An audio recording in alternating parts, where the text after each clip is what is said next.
Welcome, everyone. Hope everyone is doing well. And thank you for joining us again for this VITA Learning webinar. Today we're going to have Mr. Mark Wagenseil, denturist. Hi, Mark. How are you doing? Super duper. Hello, everyone. Excellent. So another day, another webinar. We've done quite a few of these last year. We're doing them this year again. So you've been doing an excellent job helping us communicate, educate all the denturists, dentists, and technicians in the real world of where they have to know all of these insights onto what's going on, how they can better themselves, and produce better dentistry, if you will. So thank you for joining us. So just a couple housekeeping items. Everyone's phone is on mute.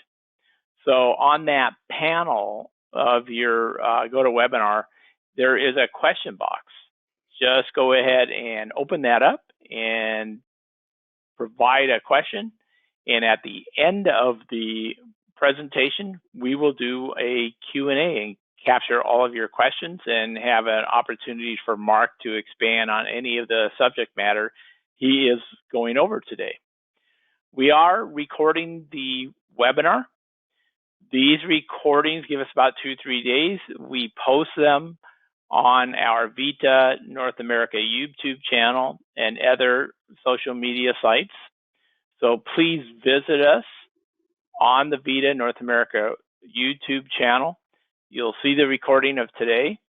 If you have additional information at the end of this program, we will also provide you with Mark's contact information. Mark's been gracious enough to allow us to have you call into us or call into him for further additional assistance.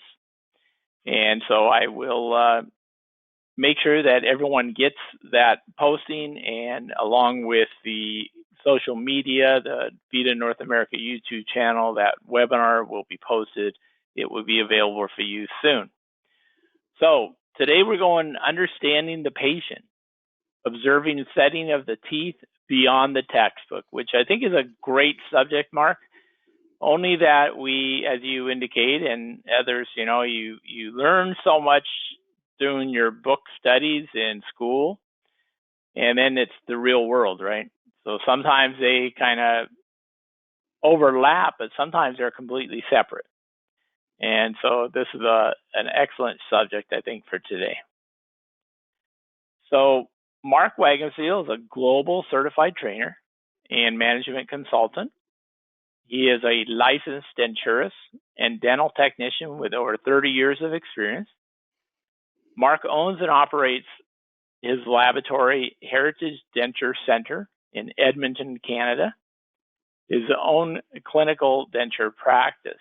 So he's a denturist, he owns, operates, does laboratory work, clinical work, the whole 9 yards. So he sees everything in his unique perspective because he is a denturist and he's a commercial denturist as a clinic in which he sees a lot of patients. So Mark sees a lot of unique situations. Mark spent his career focusing on how the dentures integrate in the mouth and body, and he inspires a unique awareness of occlusion and professional growth of technicians, dentists, and other denturists. So welcome again, Mark. I will let you take it away now. Alrighty, and you are now the presenter. Awesome. Excellent. Okay, you can see the PowerPoint, Jim? Yes, I can. It looks like we're all set and ready to go. Excellent. Thank you so much, Jim, and thank you for the kind support and the support of VITA North America. We certainly appreciate the support of our professions and the growth and maintenance of our professions. So thank you for all of your hard work behind the scenes. Good morning, everyone, and welcome.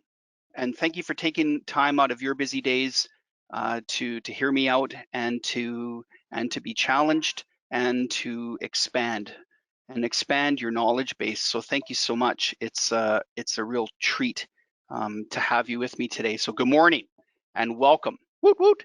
So understanding the patient, and this is about observing setting teeth beyond the textbook. This is about being a superhero to our patients that trust us, regardless of whether we see the patient or not, whether we're a technician or a direct care provider. There's somebody at the end of that denture. And we're here and we've been called to serve our patients. It's a noble calling. Our common denture issues that we face is denture teeth chip, break, and pop off. Patients can't chew well with the new denture. New dentures become more loose than the old set. Multiple relines with no success. The denture base breaks within, say, 3 to 4 months of insert. Food collects under the denture, but you look at it and go, doesn't need a reline, but it still wobbles. The new denture feels too big. Typical sore spots, and a temporary implant denture is preferred over the permanent. These types of issues cause us stress, especially the comment of, has a patient ever commented that they can't chew well with new dentures? And they come into your office and they say, they just don't work. I just can't eat.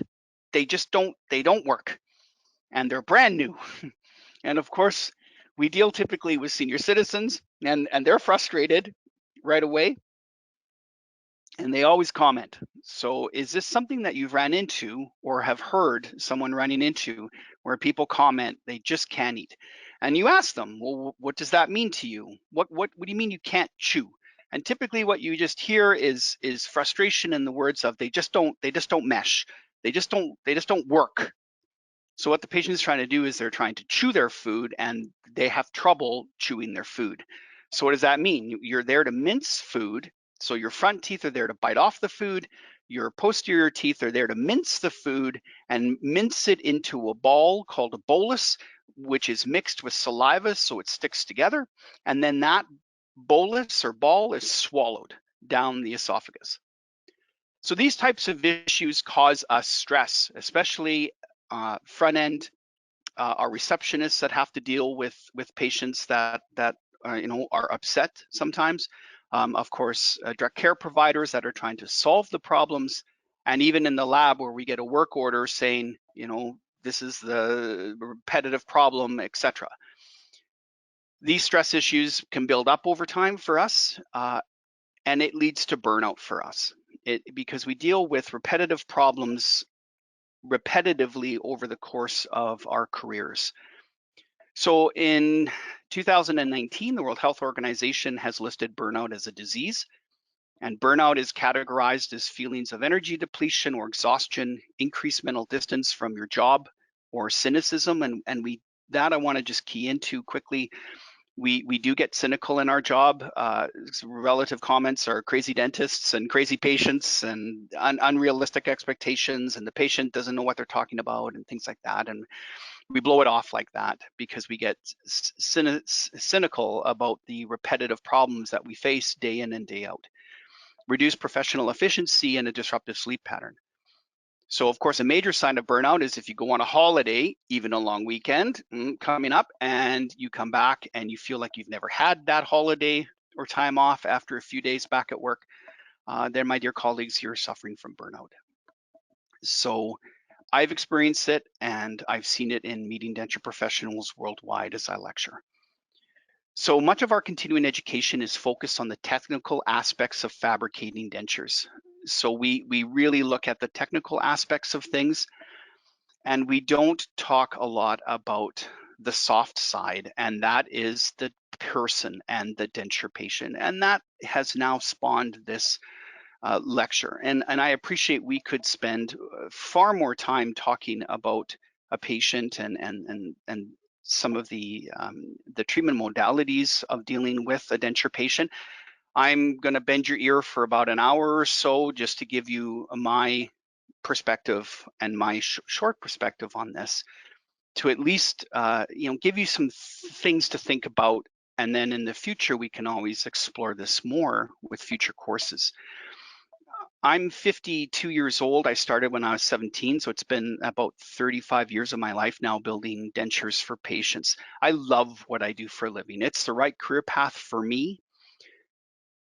With that said, I've learned a lot about dealing with seniors because that's the bulk of our patient load, and then denture expectations of someone coming into a denture. And so that's what I wanted to spend some time talking about a little bit, was now the softer side.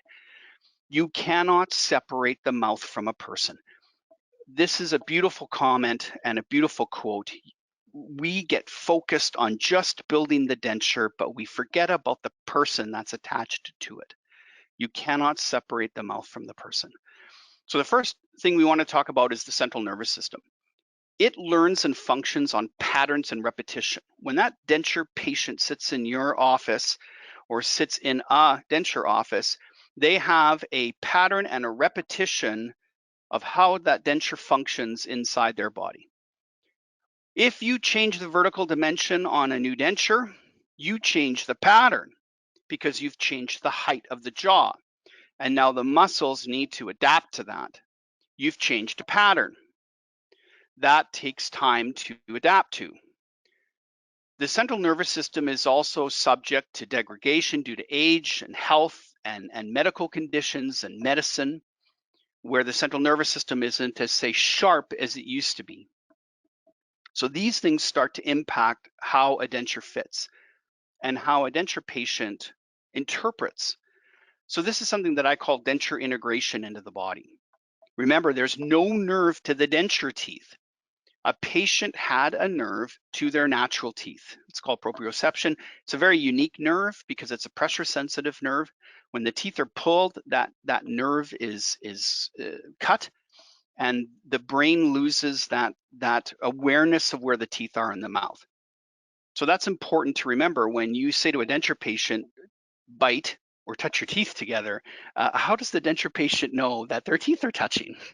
Because they can't feel them. So how does a denture patient feel?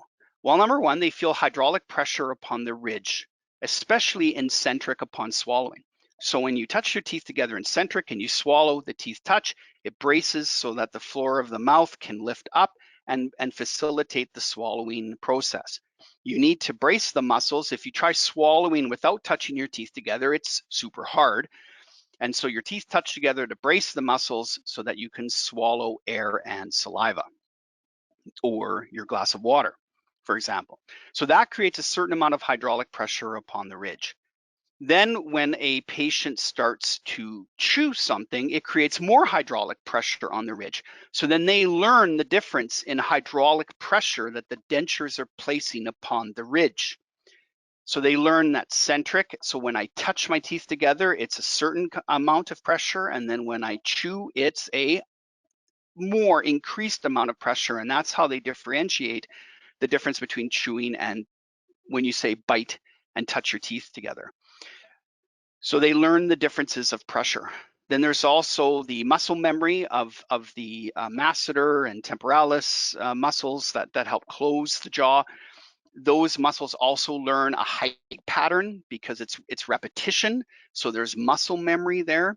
So they learn a certain pattern and chew pattern, and then a closing pattern. You change the vertical, you change this. You change muscle memory, you change then the pressure on the jaw. These are things then that you change. Then, especially considering now that the patient buys into dental implants and now you eliminate the denture touching the ridge entirely, especially if it's on an all-on-4 or on a bar, etc. Now they've lost that sensation that they've experienced before with the denture touching the gum, and now it doesn't touch anymore. So now you're relying on muscle memory for closing centric, etc. So then I ask, how accurate is muscle memory? So remember, it's memory. So hydraulic pressure. So hydraulic pressure induces an amount of pressure onto the ridge. And so what happens is, whoops, there we go. So as highly vascularized tissue, the mucosa, sorry, my screen is flipping. The mucosa contains a considerable amount of interstitial fluid, and its protection function rises from the mechanical cushioning effect. So what happens is we're going to focus a little bit on the hydraulics in the mouth. So the upper ridge and the lower ridge contains tissue inside, and it contains fluid in the form of let's say, blood. And when you squish it, it creates an amount of pressure inside, and it's buoyant so that it doesn't bruise right away. It's like when you squish a balloon. It's a mechanical cushioning effect. So it helps protect the gum from getting crushed, basically. The pressure induced by dentures provides a pumping effect for pushing that fluid around to unloaded neighboring tissues. So of course, when the patient chews on the left side, the fluid, blood, etc., is getting pushed over to the unloaded side on the right-hand side so that it's moving. And within the tissue, when the blood or the fluid is moving, the collagen fibers are forced to align themselves along the mechanical stresses. So imagine a sponge. So the sponge is filled with fluid, and now you squeeze one side of the sponge, the fluid goes over to the other side. Imagine all of the material inside the sponge. It also has to turn and directionally turn itself in the direction of the force of the fluid. And it does that so it doesn't tear. So those collagen fibers, they turn themselves in the direction of where the blood's getting pumped so that it protects itself. So with increasing masticory load, so the longer a patient chews and is chewing their food, the interstitial fluid pressure builds up. So what's very interesting here is that the system is a closed system. So what does that mean is that the blood stays in the lower gum area, or it stays in the upper gum area. It's a closed unit. I just don't push on my gum and the blood goes down to my toes. It stays within that area. And so it's kind of like a flapper valve, so to speak. And what happens is, as a denture patient starts to chew, the interstitial fluid pressure builds up, and it can now exceed or match vascular pressure, which is your blood pressure. So remember, your blood pressure is going around, blood is moving, but now within that area, if it matches blood pressure or exceeds it, now new blood can't flow in because that area is getting pumped with pressure. And that can lead to localized ischemia, which is inadequate blood supply within that area. So the longer a denture patient chews, for example, they run the risk of getting inadequate blood supply into their ridge, for example, the lower ridge. That's ischemia. So the degree of ischemia depends on the loading magnitude and duration. So that's how long the patient's chewing, how hard they're chewing, and how long they're chewing for. Prolonged interference of the blood flow can induce anoxia, which is now the absence of oxygen. So that's, I'll call it blue blood. And the accumulation of metabolites, which is the byproducts of metabolism. So that's waste material. And so that leads to the destruction of the supporting bony tissues known as residual ridge resorption. So this is from a study called the Biomechanics of Oral Mucosa. It's a fantastic study that was done back in 2015. Which is a combination of pooling together other resources and studies. And so it's an Australian paper. And what this is telling us is that we have a better understanding now of what causes residual ridge resorption is the fact that the byproducts of metabolism built up in there, which is essentially lactic acid, and that's what destroys the underlying bone. So the longer a patient eats, the more and the longer they are required to chew, the higher the risk of there being a increased pressure buildup that creates anoxia, then that creates a buildup of metabolites, which destroys the bone. So in actual reality, you want a denture patient to be efficient. Their teeth need to be sharp. They need to get in there, eat, and be done so they don't run the risk of damaging the bone. I always thought when we first went to school that you lose bone just because it's not there to support the teeth anymore. So it goes away on its own, or the denture just helps erode the bone. Well, now we have a better understanding of really why that's been happening, is because the very dentures we make for someone can help damage the underlying structure. So that's the hydraulics of the piece of the pie that I wanted to cover with you today. The second topic or piece is the mucosa itself inside the mouth. So when we look at a senior or a denture patient, so this is a histological image of the mucosa underneath the denture without an occlusal load. So this is also from the biomechanics of oral mucosa. So if you look to the left side here, and I'll get my little laser pointer. So number one, that's the epithelium. So that's the outer layer of the tissue that you would see visually in the mouth.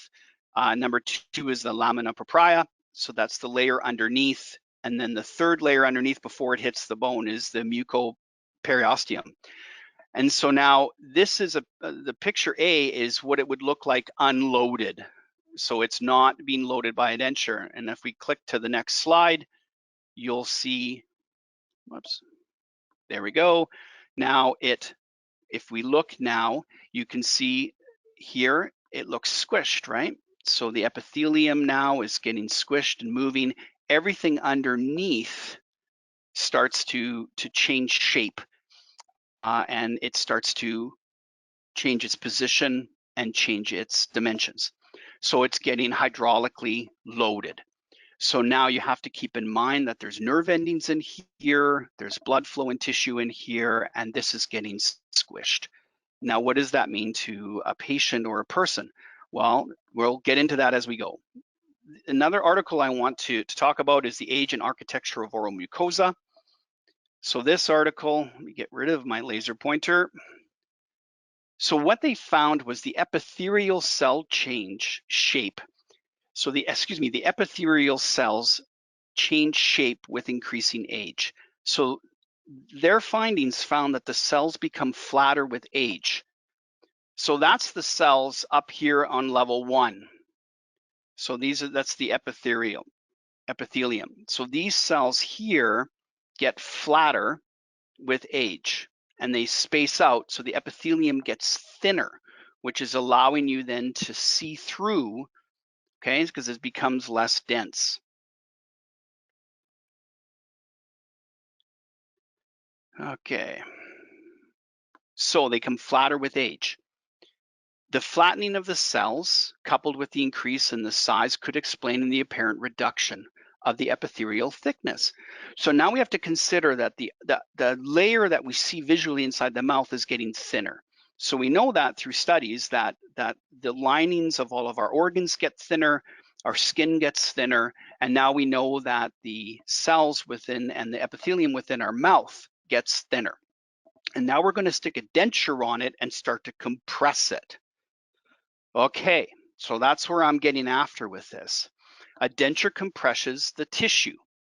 Tissue compression then increases and causes hydraulics within the ridge. The cells flatten with age and density. So as our patients get older, we need to keep that in mind when we start drafting a treatment plan for someone. It's not just they walk into your office, I want a new set of teeth, I take impressions and boom, there we go. So what does prolonged hydraulics induced on the ridge really do? Well, number one, it causes ridge resorption, as we saw from the biomechanics study. It can cause bruising and it can cause sensitivity because now you're squishing something. So now I want you to think that you start squishing your hand and you start compressing the blood within your hand. Well, does it hurt? Well, no, not under normal pressure and normal intensity. But now say I'm on blood thinners and say I'm getting older and I'm more sensitive and I start squishing my hand and all of a sudden, yeah, that's sensitive because you're creating hydraulics and the nerve endings don't like the compression on it. So what can affect the hydraulic intensity induced onto a denture ridge? What affects that? Well, number one, it's the vertical dimension that the practitioner decides to do for the denture. Now we're taught 1 to 3 millimeters of freeway space is basically our rule of thumb of where we like to do it and where we like to see freeway space and vertical dimension for a patient. 3 millimeters plus, we start to consider that overclosure. So 1 to 3 millimeters is the study that says most people should operate within this. That means the masseter muscles are exerting then their optimum pressure down onto the teeth and then the denture and thus the ridge. So we're looking for 1 to 3 millimeters. So all of my colleagues out there that are direct care providers, you'll appreciate my comment here. 1 to 3 millimeters is like 1 to 3 miles in the mouth. Let's be realistic. 1 to 3 millimeters, you might as well just say, geez, I don't know, take your best shot. And I mean that sincerely. That's a lot of difference of space. And so then I'm making a judgment call when I set the vertical and I'm looking at it, say in a try-in, and I'm going, well, you know, does that vertical look right? Well, you got to stop and think about something here. Remember, someone's walked into your office, they're getting a new denture. Now I take all the impressions and the bite registration and I set, you know, 1 to 3 millimeters of freeway space. I do a try-in, I bring the patient in. How long is a try-in? How long is that denture realistically in someone's mouth in a try-in? Anywhere from say 5 minutes to 10 minutes. And I'm making a critical decision to say, is 1 to 3 millimeters okay for that person based on 5 minutes in the mouth and testing it? When they haven't used it, really, all I've got them to do is to say some words. So that's something that always lies in the back of my head of these decisions that I'm making here. What is the ramifications and the long-term effects for that person wearing the denture every day? So number one is the vertical dimension. So when you change the vertical and you decrease the vertical, so you're removing overclosure, you're making the masseter muscles stronger because now that you're lengthening the face, because now the patient has more denture in their mouth. So what's the consequences of that? You're going to be putting more pressure down onto the ridge. Number one, because the masseter muscles are working better and more efficiently. Number two is you're lengthening the person's face. What does that mean for their muscles, their tone, the support underneath it? And then you're repositioning the temporomandibular joint within its fossa and the condyles. So now also when you change that position, does that mean anything for that person? Does that matter? So I'm going to leave that question open and answer it as we go. The second thing is the condition of the posterior teeth. Are they sharp or dull? So what's the shape of them when they walk into your office with the existing denture? Sharper teeth equates to more efficiency because there's more tread wear on them. So I always like to say denture teeth are like a tire, there's tread wear on them. So the sharper they are, the more efficient they are. The duller they are, you need to use them longer to be able to chew your food. So again, the duller the teeth are, the longer it takes someone to chew. And now we're understanding that the longer it takes them to chew, the more damage that they can do. So how do you read a denture patient? So I wanted to touch into that before I go a little bit further into vertical dimension and establishing vertical dimension. How do you read a denture patient? Because now my journey has led me to this. My time has led me to, just because someone walks in, it shouldn't be transactional where it's just, well, I take an impression and I set, say, 1 to 2 millimeters of freeway space because that's what the textbook says. I make sure the extensions are long. I cover the retromolar pads, cover the tuberosities, get them a nice smile line so you can see all the way up to the top neck of the tooth.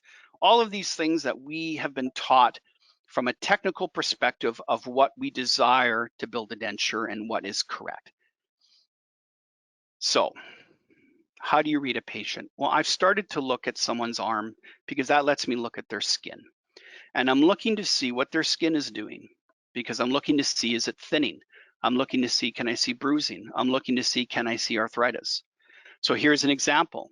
This guy is in his 60s, but look at his skin. It looks good. You can't see through it. I don't see bruising. It looks nice. Next patient. Now what are you starting to see? Well, you can start to see some arthritis kicking in here. And now with the arthritis, if it's here, is it in her temporomandibular joint? You can see how the skin is starting to thin. So if it's thinning here, is it thinning in her mouth? You can start to see bruising. Is she on a blood thinner? Yes or no? If yes, then I know she's more susceptible to bruising. If no, then she's still bruising. So then that tells me if the denture is going to pump the ridge and the hydraulics on the ridge, and the outer epithelium layer is getting thinner and those cells are starting to get elongated, is the denture going to cause more bruising? And that's when the patient says the denture is more uncomfortable because we're getting this issue going on with it bruising. So this is something that I started to look at to say, what's happening here? Is this giving me a picture of the person, of what's happening, and then what's the best treatment plan for them?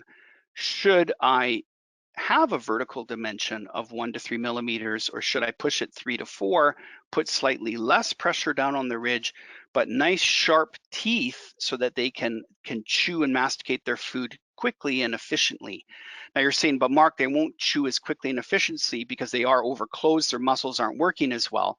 Yeah, so I'm taking a trade-off here, because I'm also getting to the question of how sensitive is the person. So bear with me, that's an open-ended question as well.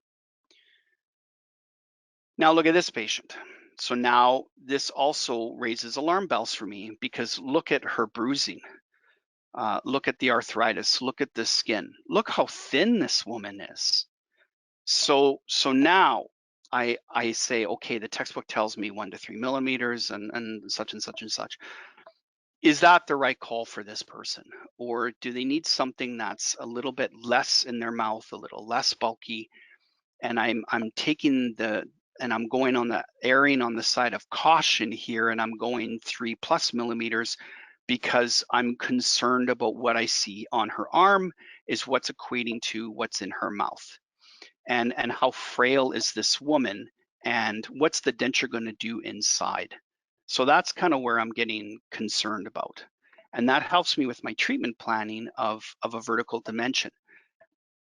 So aging effects. This is the next piece of the pie that I wanted to talk about, is number one, your brain. So what happens to our brain? Well, during most of our adulthood, our brain function is relatively stable. Then after a certain age, it starts to vary from person to person, but your brain function does decline with age. So the nerve cells themselves start to get less sharp, and there's toxic substances that can accumulate in the brain, etc. Short-term memory, ability to learn new material tends to be effective. So the ability to learn new material is an interesting comment in this study, because what about adapting to a new denture?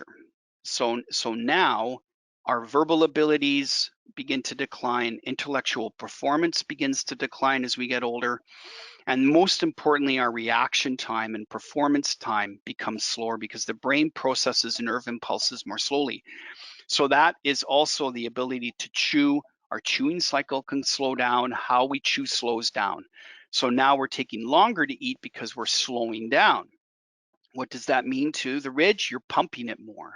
So you can see how I'm turning to try and tie everything in as with you today of what's happening internally for a patient. Now, for all of you that are with me, I have a question for you. So the question is based on your lives and your experiences and your perceptions, do senior citizens handle change well?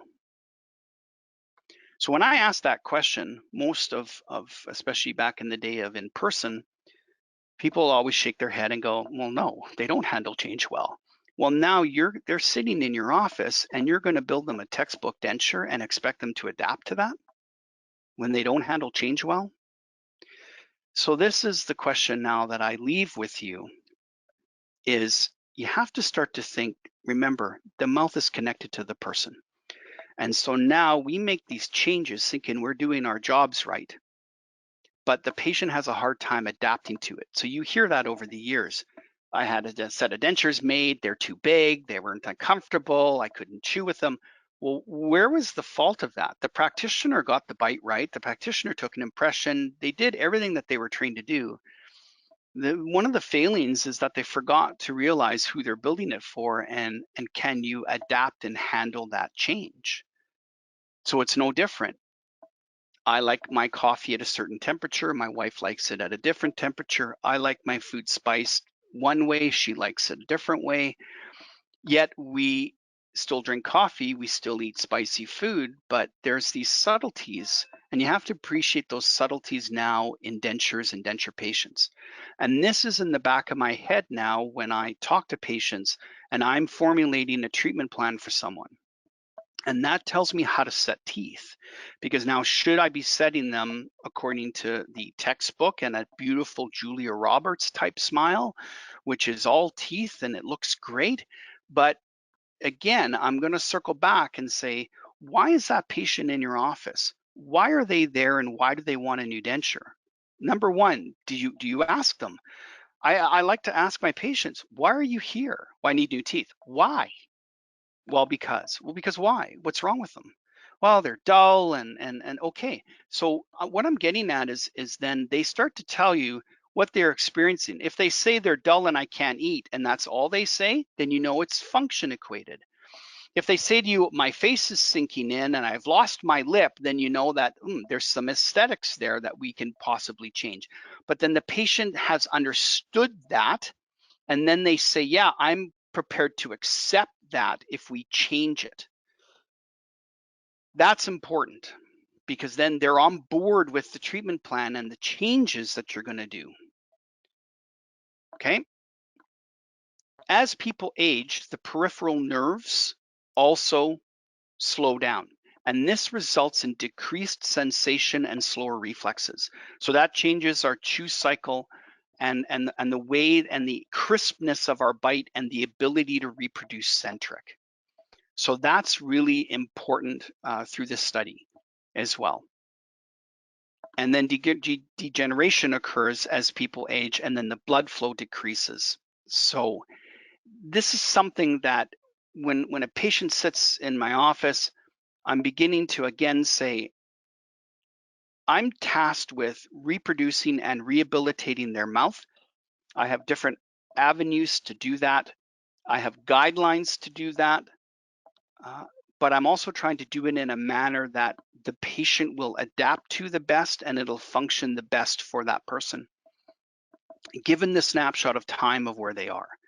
So with some of the things now that we've covered in regards to the hydraulics and aging, the nerves, with this in mind, can your patient accept change well? So that's the first thing. Looking at their arm is part of that factoring in, where I look at their arm and I'm gauging to see a snapshot of the person. Can they handle change well? Then can they accept the new textbook made denture that you have in mind for them? Because again, we see this as transactional. As you come in, I'm supposed to build this denture, get this smile line here, get the freeway space to this amount, and that's what I've been trained to do, and that's my job. But can they accept that? Is that what they can tolerate at that snapshot of time in their life? And can your patient reproduce centric accurately each time? When we set teeth up on an articulator and we tap the articulator and move it, we reproduce centric accurately every time on the articulator. But gosh darn it, that articulator is not alive. So can they reproduce centric? Does the patient have tremors? Is their back curving because of arthritis and their head is dipping forward? Can they reproduce centric each time? So that's the other piece of the pie I wanted to talk to you about, is the centric considerations. So we expect a patient to accurately find centric each and every time. And we do so, and we set that up on an articulator, and we think we've done our job great because we've got centric lined up, Mark, my bite's right, and we do working and balancing, and we think we've done everything right. But it's not possible for a patient to do this every time, because remember, there's no nerve to the denture or the denture teeth, so they can't feel their teeth touch. And most importantly, they can't feel it when they don't touch correctly. Then it slides into position. And then is their age and medical conditions and medications, etc., affecting their ability to reproduce centric?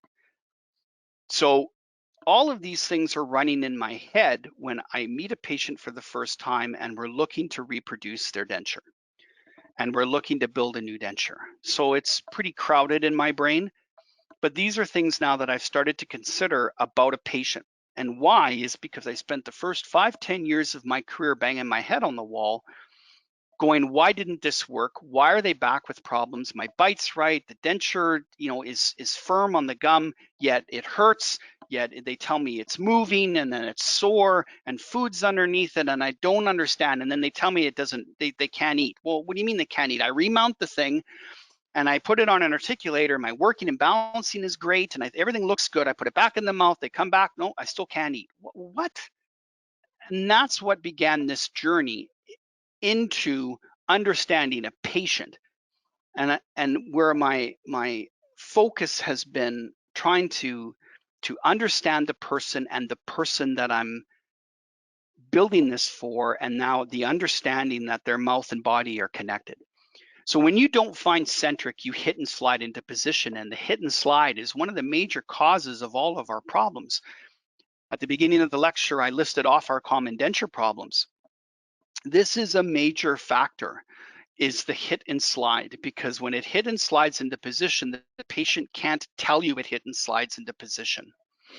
So it hits and slides, and then it's moving the denture base.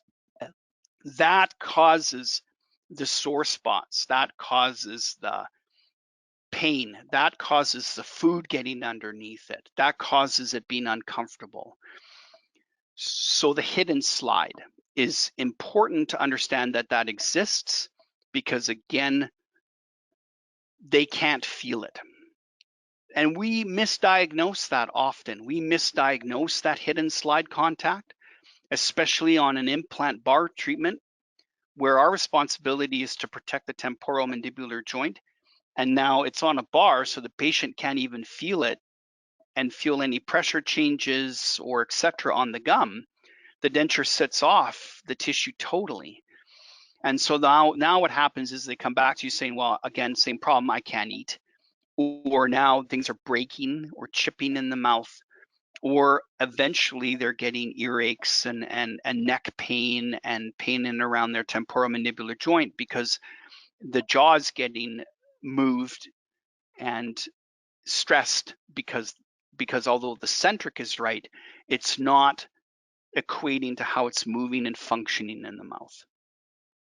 So teeth have to function with no hit and slide, and then so you don't slide in, and that's what the red markings are here, where you can see it's the hit and slide areas where this is functioning in a chew cycle. Our chew cycle is like a teardrop, and then as it comes in, we're asking someone to bullseye land centric each and every time. Now we're asking a senior citizen, where we have these issues of aging, hydraulics, the neuromuscular system, etc., that could be degrading, where their bite isn't as perfect as it used to be. Their ability to reproduce that bite isn't as perfect as it used to be. And now we've locked the bite in because we use denture teeth that have no freedom and centric. So freedom and centric is the ability to have a tooth positioned in centric, but it has a little bit of wiggle room, about 1 millimeter within that centric, before it goes into working and balancing occlusion. So this is also something that has been very key for me in helping address these issues of our aging bodies and our aging mind and our aging neuromuscular system, is that then we have to provide a bite that is more forgiving.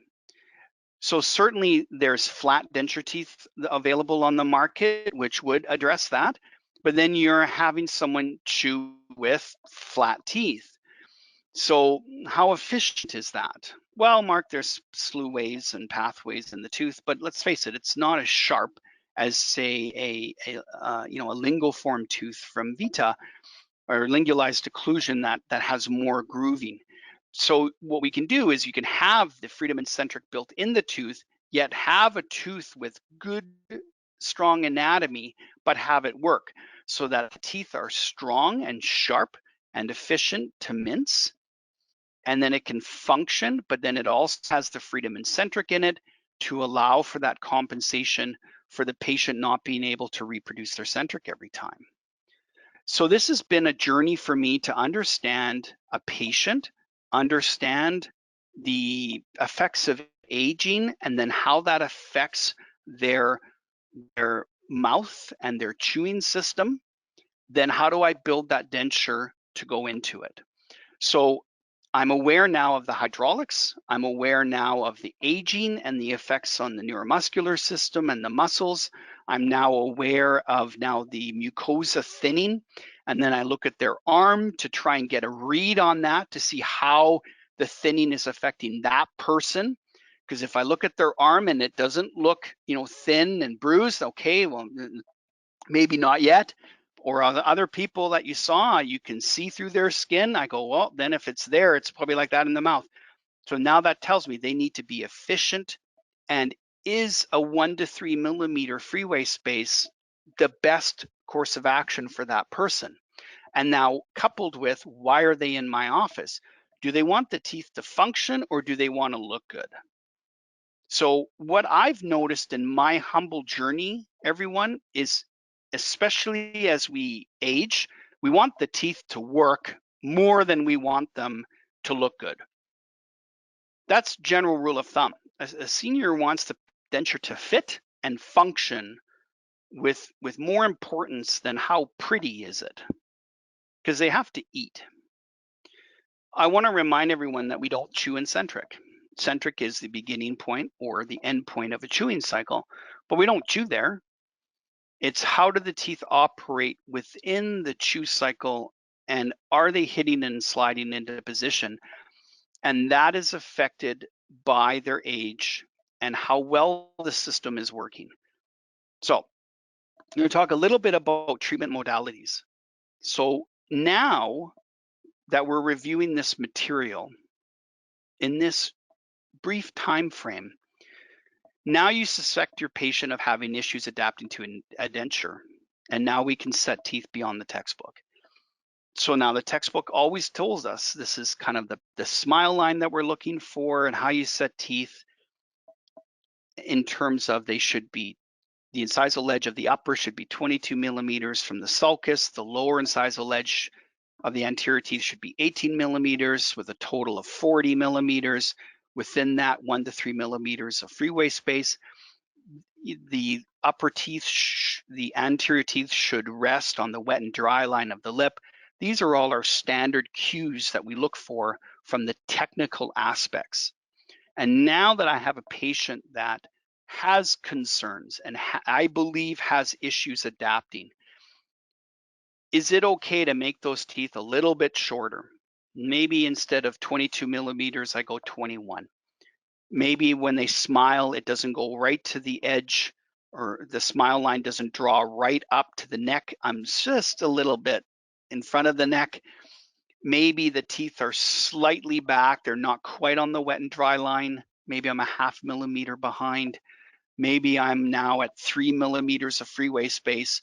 But I'm doing that because I think that they have a harder time adapting to the denture.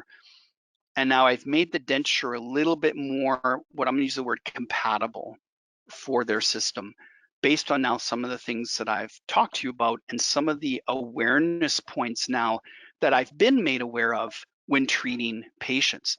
So you have to start to ask yourself, is the patient frail?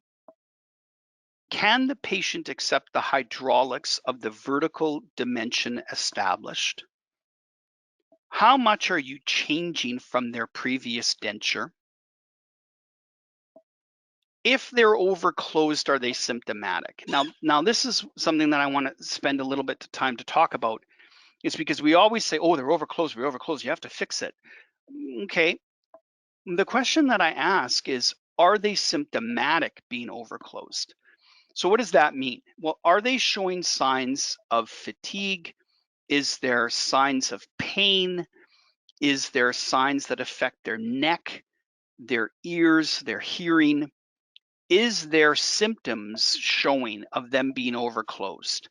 Is there symptoms of their face drooping, they feel undersupported, etc.? Now, it depends on the severity of the overclosure. Yes, of course. But these are some of the symptomatic signs that I'm looking at to say, is there a problem with them being overclosed? So if they're overclosed slightly, so remember our average freeway space is 1 to 3 millimeters. So if I set someone with 3 millimeters, you could technically say, well, they're overclosed, Mark, because you should really be doing 2. So I'm going to say, are they slightly overclosed by 1 to 2 millimeters?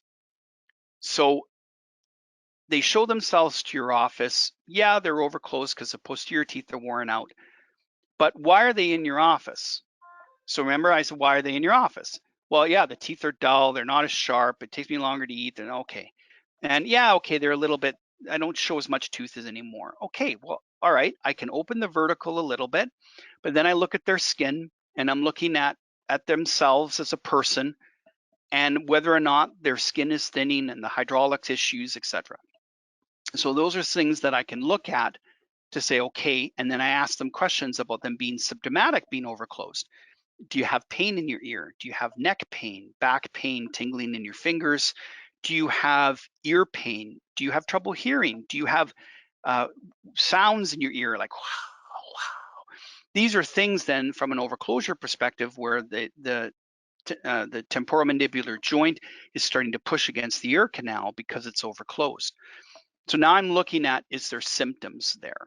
And if they say no, there's no symptoms, then okay, if I don't think that they have an issue being sensitive, then I can open the vertical back up and shoot for that 1 to 3 millimeters of freeway space.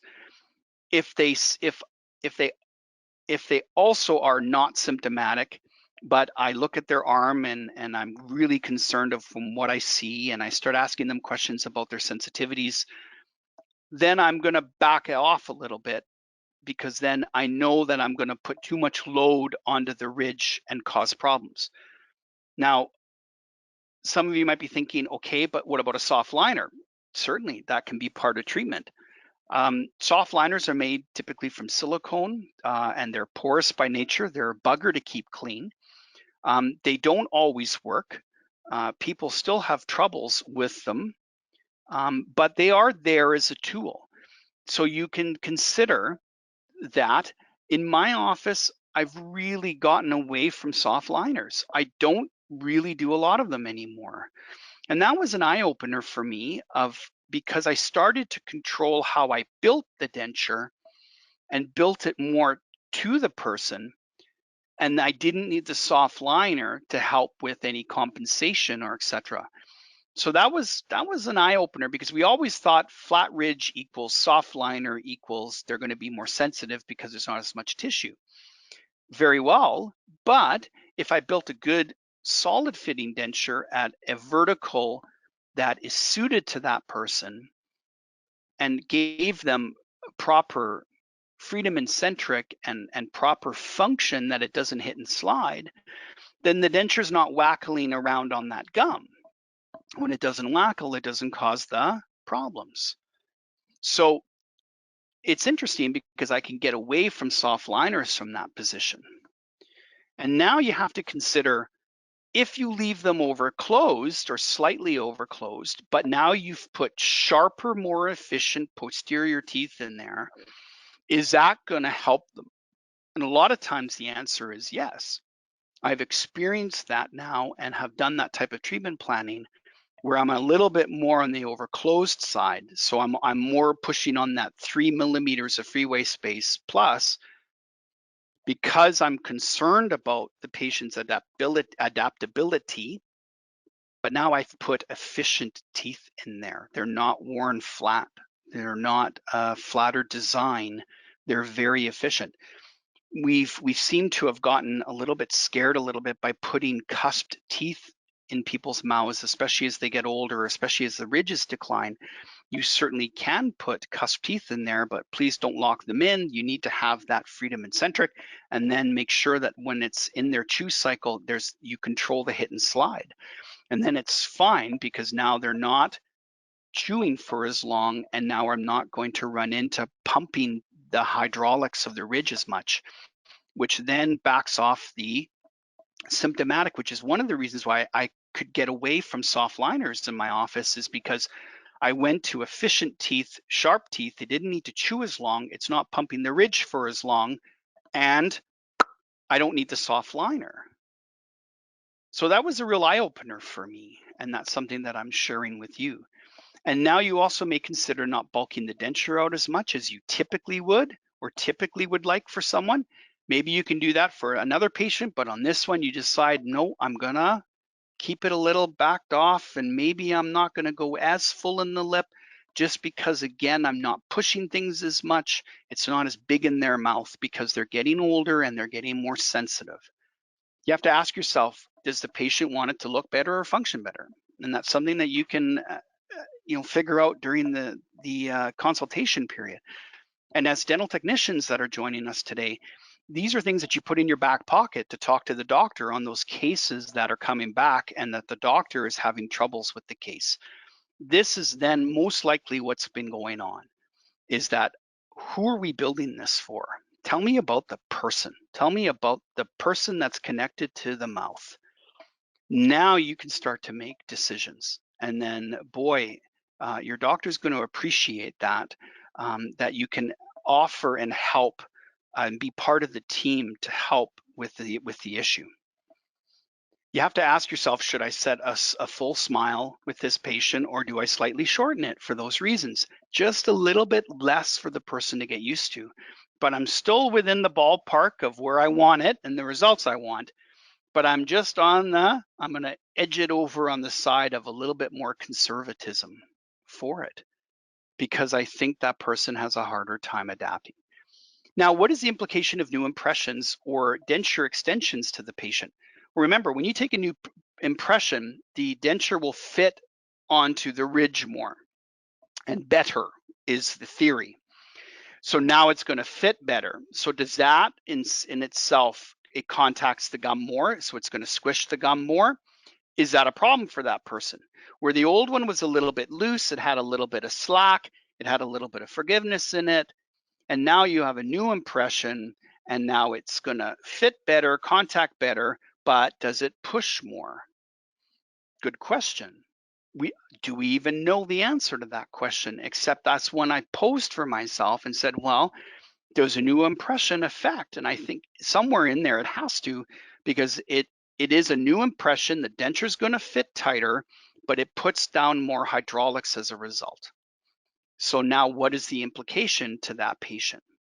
And will the impression change the patient's perception? Now that is the question, because what perception? Remember, they feel a certain amount of feeling that the denture places on the gum and on the ridge.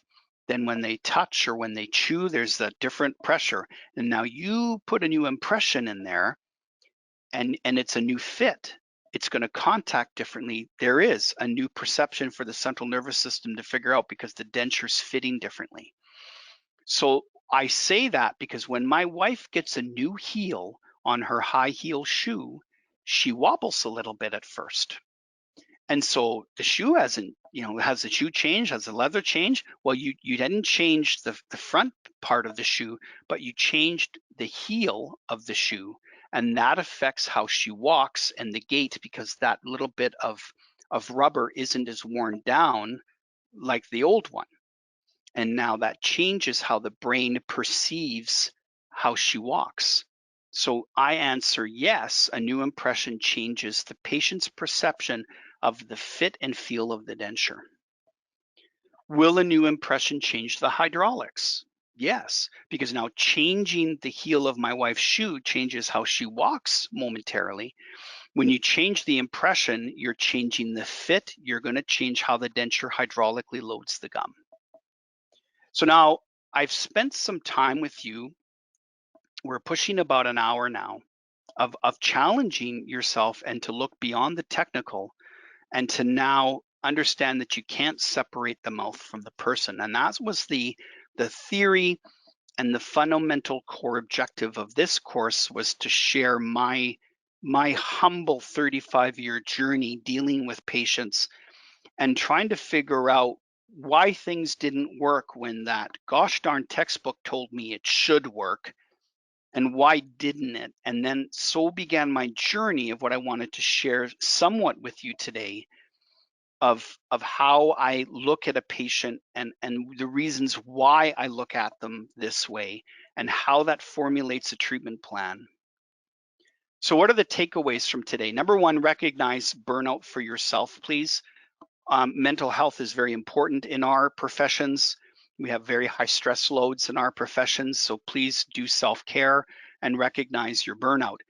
Part of that is to get a grip and an understanding of those key complaints, and then how I've managed to control those key complaints so there's less of them, so that I can control my burnout better because I'm not overrun with adjustments in my office. The takeaway of the central nervous system and its influence, how the central nervous system learns. It learns on repetition and a pattern. When a patient comes in for new denture, you are changing the pattern. So then the acknowledgement is to say, fine, can the patient accept that change? So that's the one consideration and one takeaway. How the patient feels. So how do they feel and how do they know their teeth are touching, the hydraulics, and for them to associate the differentiation of the hydraulic pressures in their mouth from swallowing and touching their teeth together to full on chewing and now tissue to implant based. How does that denture patient feel and how does their central nervous system understand those impulses and function? So that was the other takeaway from today. Hydraulic pressure on the ridge and within the ridge. So now we know that there's pressure in the ridge. The pressure builds up over time. The longer you chew, the more pressure is built, and then that can damage the bone. And then while you're in there, it can also cause the irritations, the bruising, etc. So I want people to chew less. I want sharp, efficient teeth so that I don't hydraulically pump the ridge for as long. We've talked about the mucosa now, and the key takeaways is the peridium, the outer layer that you see intraorally is thinner with time, and the cells elongate as with age, and it gets thinner, and there's more spaces between the cells, so that now it's more susceptible to hydraulic load. And again, how to read a patient, how I look at their arm to get a reading of them, of where they're at in the aging process, that tells me on a treatment planning perspective what I can and cannot get away with, or what I should or shouldn't do for that person, also based on their needs and why they're in my office to begin with. We talked about centric considerations, that they can't reproduce centric every time. And as we age and as I'm starting to see changes in their neuromuscular perception of things, how can they reproduce centric every time? So what I need to do then is give them more freedom in centric, use freedom in centric denture teeth, and have that ability to function and then control the hit and slide so that the denture is more stable. So that then I'm not pumping the ridge as much. I don't need to use soft liners as much because I've really gone after how the occlusion works. Aging effects. So remember we talked about our brain and how our brain starts to degrade with age, and then what happens to the nerves, the nerve endings, etc., and our motor skills, and that we also slow down our chewing cycle, so it takes us longer to chew, and then one would argue we're not as strong with our chew cycle as well. So we want sharp, efficient teeth in there. Control the hit and slide phenomenon by using freedom and centric. So that's how I've gone in and started to control this, is my understanding now of that freedom and centric, and now my aha moments of, wait a minute, they can't reproduce centric as much, especially as they get older. That's been really an aha moment for me and my journey as a practitioner through my career. And again, what I wanted to share with you today. So this is about being a superhero, not only to yourself and your own mental health and self-care, but now to that of your patient. So regardless of whether or not you're a technician or a denturist or a doctor joining us today, you have that ability now to influence not only yourself, but now the end patient, and the ability and adaptability of that person.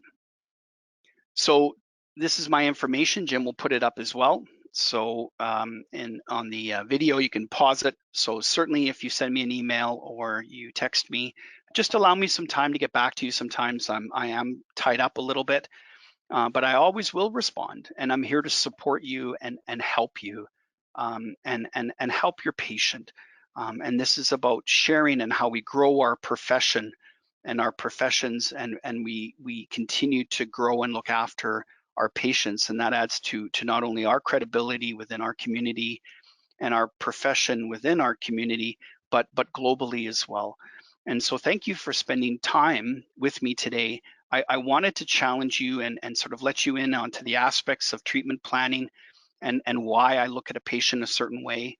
That helps me figure them out, and then that helps me control those denture problems that we face every day.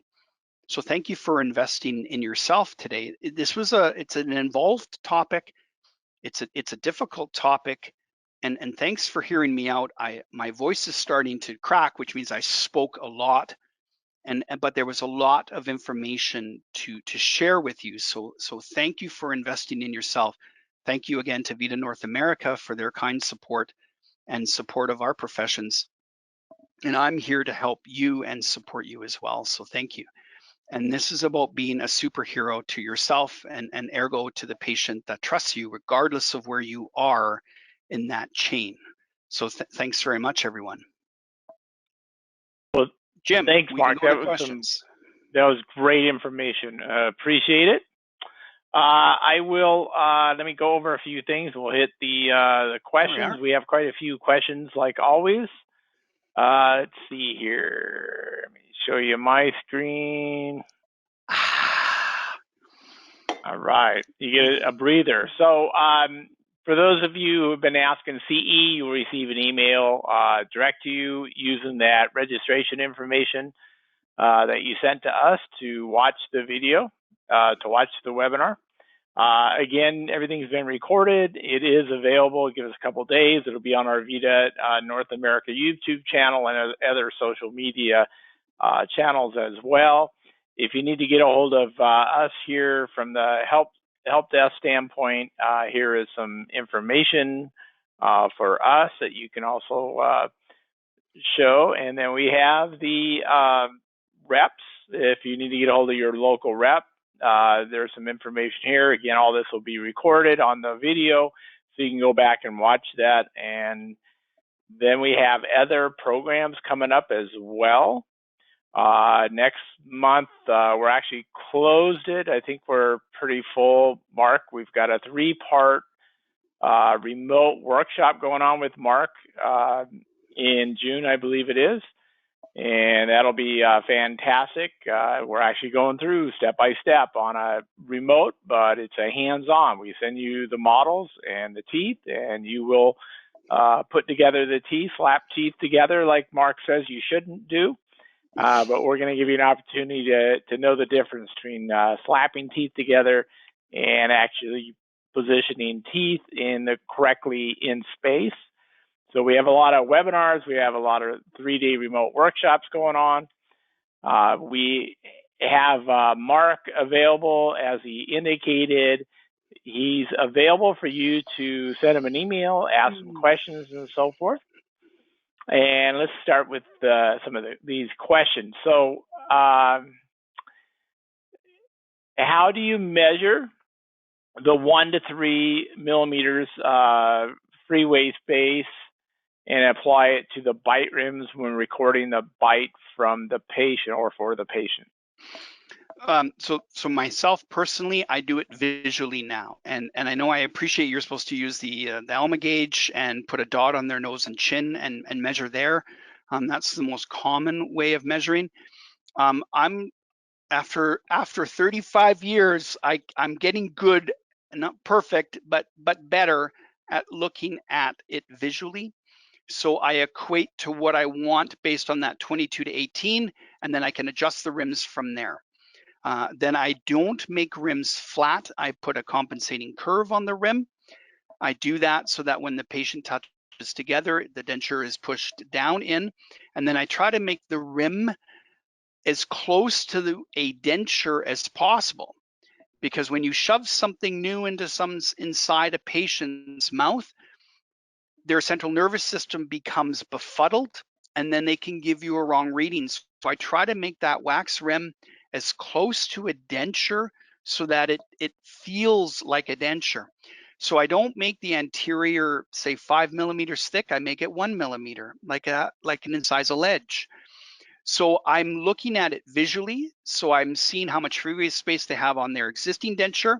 I'm asking, are they symptomatic, problematic in that vertical? And then I decide, okay, I'm gonna keep the vertical the same or open it slightly so that I have less freeway space. I equate that on the rim then. From 22 to 18 is my 40, but this patient, I'm thinking, say they started out 5 millimeters less. So I'm gonna, again, adjust the rims accordingly so that they're not 22 and 18, but say 20 and say 16 or 17. Put them in the mouth, have a look, get them to speak. But now I've modeled the rim to make it more like a denture, and I put anatomy in it. I put rugae in it if their old denture has rugae, so that I'm not confusing the central nervous system, so that they're giving me organic data that's uninfluenced by me.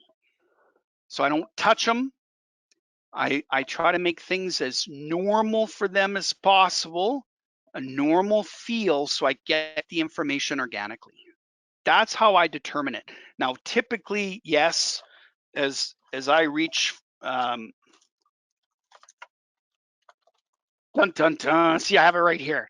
You know, we typically use these things, okay? And you put the dot on, and I measure, and you know the patient's trying to not move, and they're wiggling a little bit, and I've gotten away from that because now I've got a dot on their nose, or I've put tape on their nose, and the more you touch someone, the more the data gets influenced because I'm interfering with the data.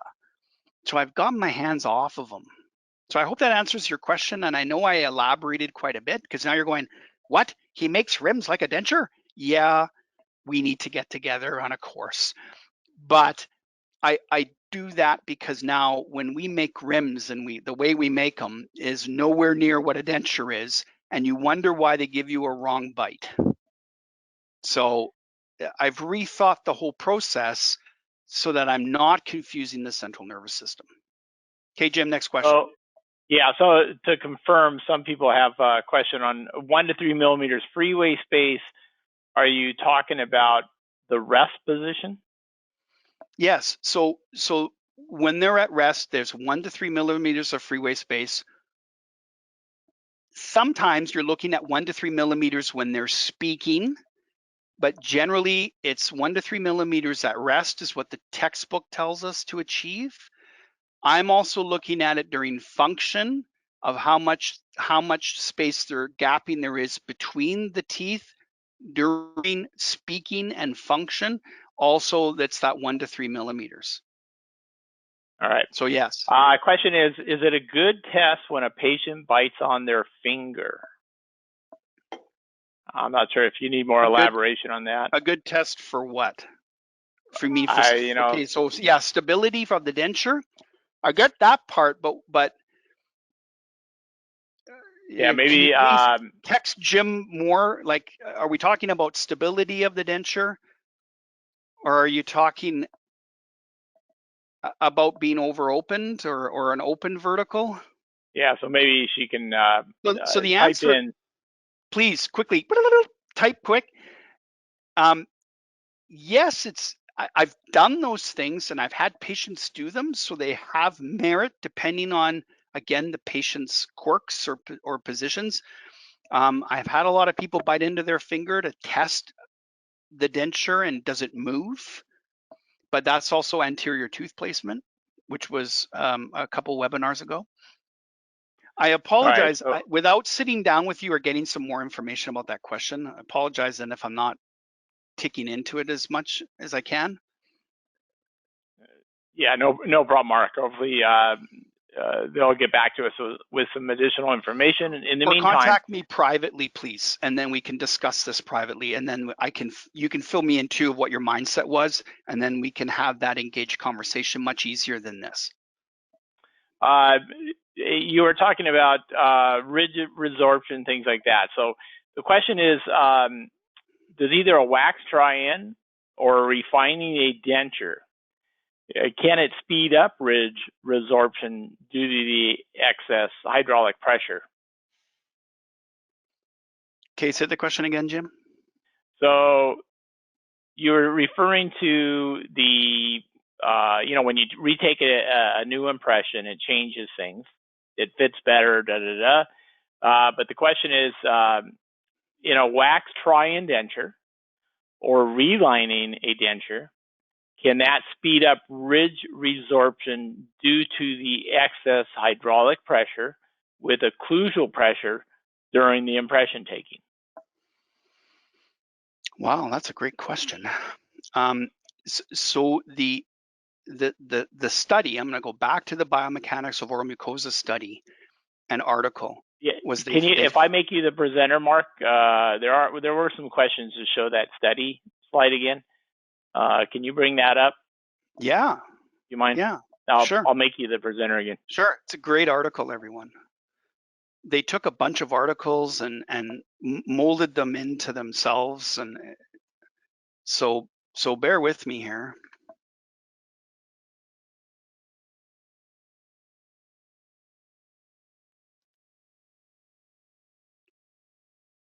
Oh, come on.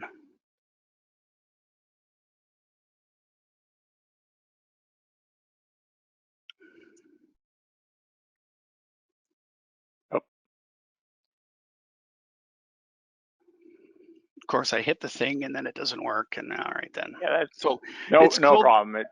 I just saw it. So. Yep, thank you. So the article, thanks, Jim. The article is the biomechanics of oral mucosa. So it's on the bottom right-hand side of your screen. So it's called the Biomechanics of Oral Mucosa. The Royal Society of Publishing 2015. So if you Google the Biomechanics of Oral Mucosa article, that'll pop up online. Okay, and now their whole article and what I've even taken out is available for download for free as a PDF. So my hats off and a woot woot to them for making that article extremely accessible for us. Okay, so it's fantastic. So this was the article, so the biomechanics of oral mucosa. So does that answer some of the other questions, Jim? Yeah, because they were talking about what was that article? What was that article? Okay, so bottom right-hand side, guys, that's where it is, everyone. Now to go back and answer the question of, okay, hydraulically speaking, if you reline the denture or such with the wax trying, that was a great understanding of it. What they're talking about is the longer you hydraulically load the gum, the more the internal pressure builds up. So you want it to be efficient chewing, not for a long period of time. That's what I get out of that article and that study. The longer you pump the gum, the more damage you can cause. So when we take an impression and when there's a new fit, it's going to fit down and put a little bit more pressure down on it. So now you need to have even a more efficient occlusion, a more efficient bite. Can that be the sole cause? Good question. So that I have to be careful how I comment on that. My dear colleague, on the background of that, just the understanding of that's what's happening. So when you tinker with it, you're going to put more hydraulics down on it. Can the patient accept it? Then I'm concerned about the long-term effects of the hydraulics. So I want an efficient bite. So you're thinking in the right protocol here. Just to say, is it the sole reason? No, it's going to be always a combination of things like a pie that can damage it. It's one of the things when you do that. Okay, so it's the fit, it's a new fit, and then it's also how long are they chewing for. It's a great perception of that, though. Thank you. You're on the right track. All right. The other question is, when you were talking about the sharper posterior teeth, yes. The question is, were you referring to like a 30-degree tooth? I was referring specifically to VITA linguiform posterior teeth, lingualized occlusion. No, and the reason why I'm going to that one over Dentsply 30-degree is yes, 30-degree teeth have more sharpener, but they're locked in. There's no freedom in centric on 30-degree teeth. So when you set them in centric, it's tight. Whereas in lingual form, it's got that 1 millimeter of clearance, of flexibility in it, of freedom. So that again, when they're coming in, I've got a little bit of a helicopter pad to land into. Whereas on 30-degree teeth, they've got to bullseye that sucker every time, because that's how they're manufactured. So unfortunately, there's only a handful of denture teeth globally that have freedom and centric built into them. And unfortunately, 30-degree teeth is not one of those brands that has that. So then you have to put it in yourself. But then you need an articulator that also can do it and can shimmy from side to side. So I've just bought the articulator that does it, and I buy the denture teeth that have it, and then I can modify so it's less stressful on me and less time on me as a practitioner. All right. So I apologize, I'm being very blunt on that one, and I mean utmost respect to all manufacturers out there. I just, again, this is my journey and my experience and my opinion, but that's why I haven't drifted to 30-degree teeth. I've used them, but ran into the same problem where they hit and slide because, again, there's no freedom and centric designed into those teeth, because those teeth were designed from the 50s. That's 50s theory and technology back then. And lingual form is more current trending technology. Those teeth were designed more recently. All right, excellent. How does a larger freeway space affect the amount of pressure applied to the ridge? So it should be less. So the more freeway space you have, you're over closing the patient. So technically the masseter muscles, the main closing muscles of the mouth, are not closing at their optimal position. So they're going to be over closed slightly. There'll be less pressure in theory. But again, have you ever met a textbook patient? So I love it. We all make textbook dentures, but have you ever met a textbook patient? I'm certainly not a textbook patient either. So the more freeway space you have, generally in theory, the thought is the less pressure you're putting down. But I compensate on that by using sharp teeth. Okay, excellent. So is the VDO, vertical dimension of occlusion, relative to a person's height? For example, a 5-foot person doesn't fall into a 40 millimeter average. And do you agree, Mr. Wagenseal? What an outstanding question. I don't think I've ever read an article about that. We need to research that to see if there's even an article about freeway space and height. I've never seen one. Certainly we all have the face forms and different types of people. I'm more square, okay? Jim's more tapered, but I've maybe never that's seen something you can bring up on your next webinar. If you happen to stumble across so to answer your question, thanks, Jim. The answer to your question is I don't know. I've never noticed it in treating here. I've never focused my attention to that, nor have I ever read anything about that. Super question. If you have an answer to that, or if you know of an article, then please get a hold of me and copy me that information, because I'd love to see that. Or give me a wheelbarrow full of money so I can study that myself, because that would be a cool study, don't you think? Yeah. To see if height, and what was interesting is your comment about height. You went height, not body position or weight or square tapering ovoid. You went right to how tall you are. My question to you then, my dear colleague, is why did you say height and specifically on height? So that's interesting. So I'd love to sit down with a cup of coffee and chat with you more about that one, because that's a good question. I don't have a definitive answer.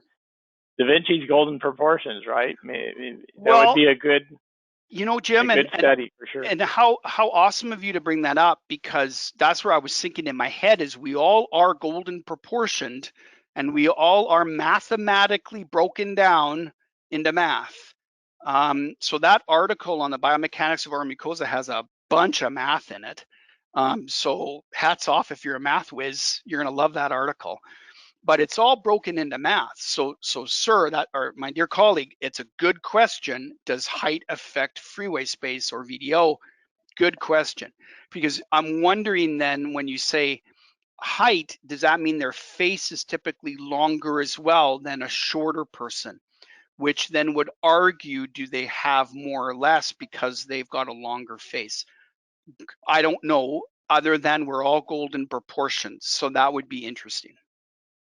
Would it be better to use a pin tracing device, or what's your take on a pin tracing device? Right. I've used pin tracers of all kinds. I've used Digmas. I've used electronic. My goodness. I use now a functional wax bite rim. So a wax rim. But now you're going to say, what is that, Mark? And I'm going to go back to the other colleague that I spoke to. I make a wax rim shaped like a denture. So it acts and looks like a denture, but it's a wax rim.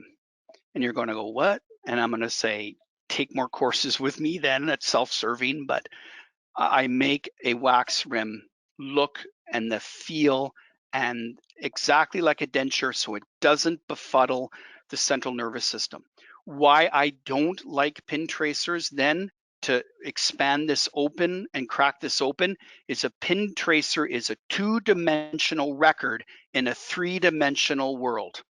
It's two-dimensional, this is three. So that's my first problem with it. The second thing is you're asking someone to push up on a pin on a table when they can't feel it. So now they're having to take their masseter muscle and push up while you're asking them to move, which is not a normal movement, especially for a senior citizen who may have now degrading neuromuscular and nerves and not as sharp, and you're asking them to do this. And then the second thing is that tongue then gets wedged behind the bar and the tongue is pushed back our way. So I've built a pin tracer for myself to fit around my natural teeth to see how it feels. Your tongue has to go underneath and behind. So now you've retruded the position of the tongue. Now, when you do that, how accurate is your occlusion? So that's why I've abandoned pin tracers now for me professionally. And I went to a Mark Wagenseal denture style wax rim. And that has worked beauty for me to capture registrations and bite registrations accurately the first time, because it's like a denture. I'm not buggering up the central nervous system. What did I say? Stop influencing the central nervous system. Get the information organically. So when you start retruding the tongue and doing all these things, you are changing and you're messing with the information organically. You want the patient to give you the information organically. So I've made a specialized style wax rim in those situations to get that information organically from a patient. Excellent. I think we can maybe in the future show that off. Sounds good. All right. So a question or a comment, does constant friction caused by a loose denture accelerate ridge absorption?